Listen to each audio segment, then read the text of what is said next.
I'm going through a serious depression right now, and I'm not even being dramatic.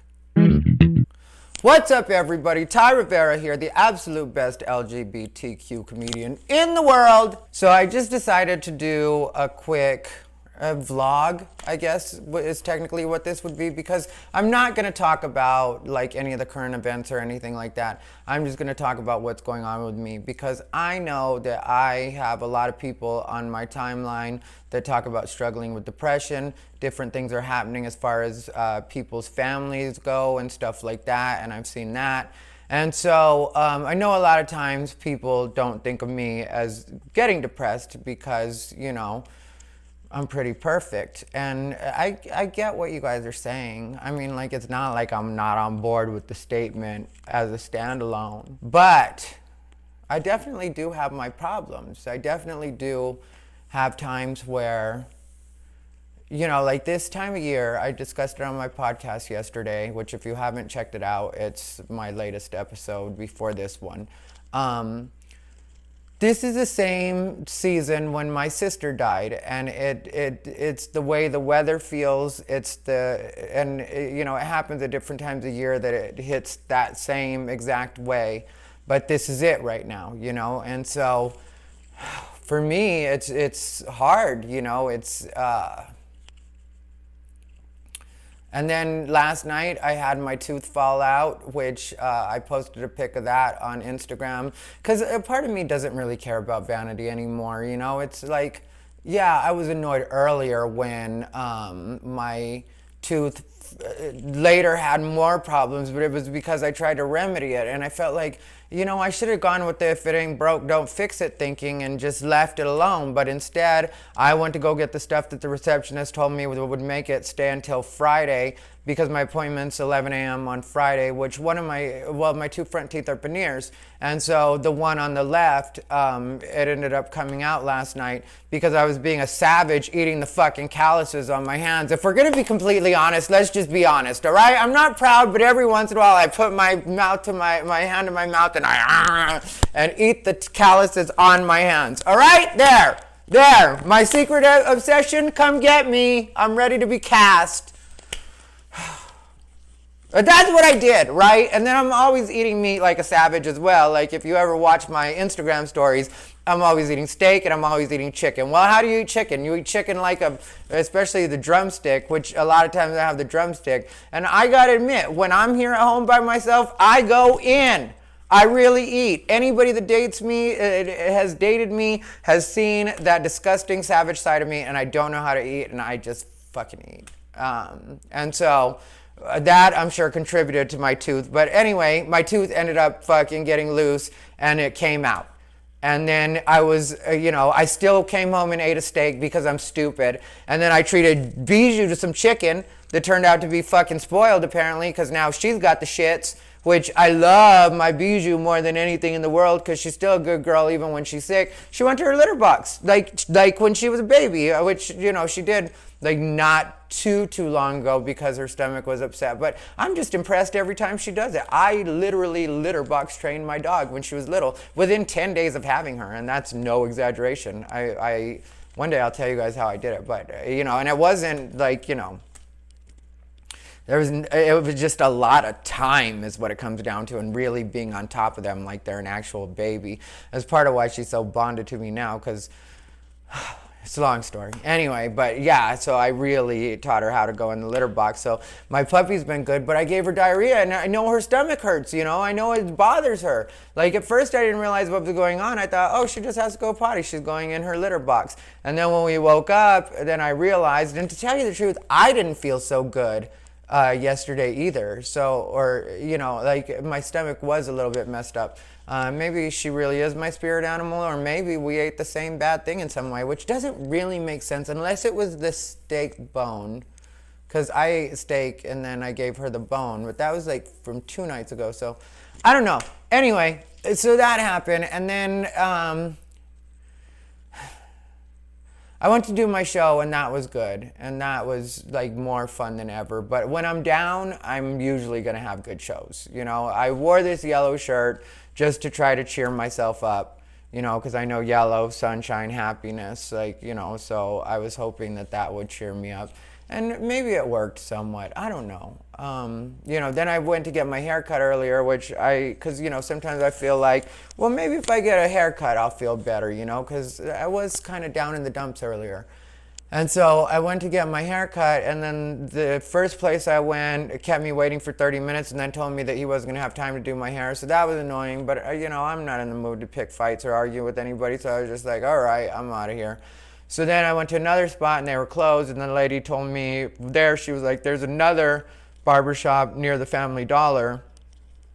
And I happen to know what she was talking about. Not that I shop at the Family Dollar, but I know where it is. And so I went to the place near the Family Dollar, and that took a while, and the lady was super annoying. And then the lady switched off.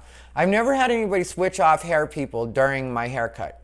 But it was like the owner was cutting my hair at first, and it was this little crappy shop that really did have roaches. I saw at least 3 roaches while I was there, and I'm not exaggerating or being silly, and I'm not going to tell you guys the name of the business because I don't want them to get in trouble or anything like that, but at least 3 roaches while I'm on the premises. 2 crawling up the wall at different points, on 2 separate walls when I got moved to the other hairdresser, which they switched me off to their hairdresser because they said she was better at doing fades, which she still didn't do a great fade. But then she was doing the top of my hair, and she she gave up on it. She just kept cutting it for a minute, and now it's shorter than I wanted it to be. And then she's just like, yeah, well, then later on when you style it or whatever. And I felt like, yeah, that's usually what a hairstylist does. What even a barber does is they make your hair look the way that it would ideally look when you've done it. And then you may never be able to achieve that again, but you do it anyway, or try to zhuzh it the best you can. But she sent me out with fucked up hair. And I was like, I know me and I know my hair, and I know I can make it look at least okay, which I think I've done a decent job of. But eventually I'll have to have an actual professional get in there. Just today I just wanted to get a haircut, and I didn't want to wait. When you have a salon person, then usually they're going to be kind of booked up, and so you have to wait a couple days. And I just wanted to get my hair cut today. So I guess mission accomplished there, That's kind of how I do my haircuts, is I force myself. I go to somebody crappy and have them mess it up, and then I force myself to actually go to somebody that's going to do something with it. But I need my roots done, and I want to be platinum, but this still isn't ready to be dyed again. Bleached. And so it just was, a bad day when you're going through it. But then when you talk about it, you're like, well, that's really not that bad of a day. So that would be my message to my other friends that are suffering with depression, sometimes people get seasonal depression. I have friends that just, have clinical depression, which I'm not going to, pretend to fully understand that or say that because, mine comes in waves, and it, to me, I don't know what clinical, actual clinical depression feels like in the way of,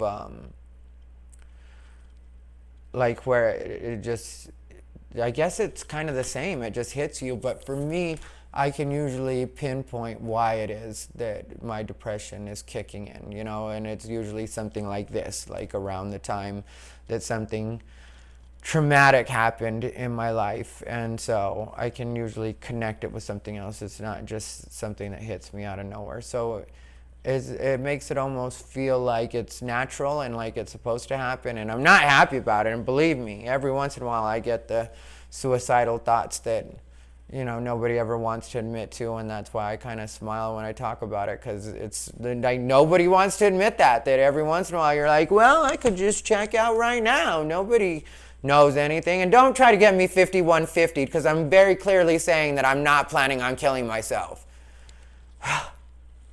Some do-gooder will call the police and be like, I think I know where he is. And it's like, yeah, asleep in my bed like I should be, getting over this depression. Now, don't have the cops wake me up, because they're the last thing I want to see. Plus, they're likely to kill me their damn selves. I'm brown. Let's not forget.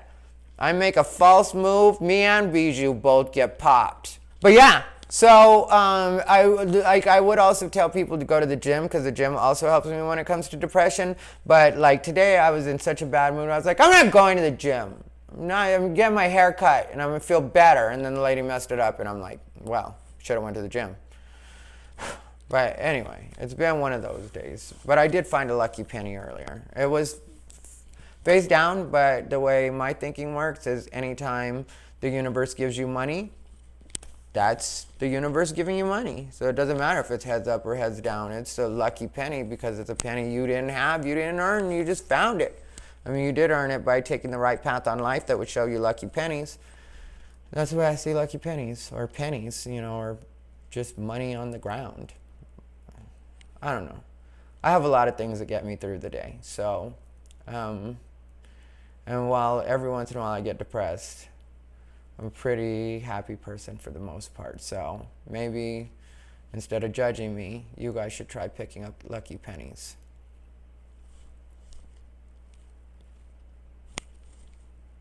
This has been Ty Rivera, the absolute best LGBTQ comedian in the world.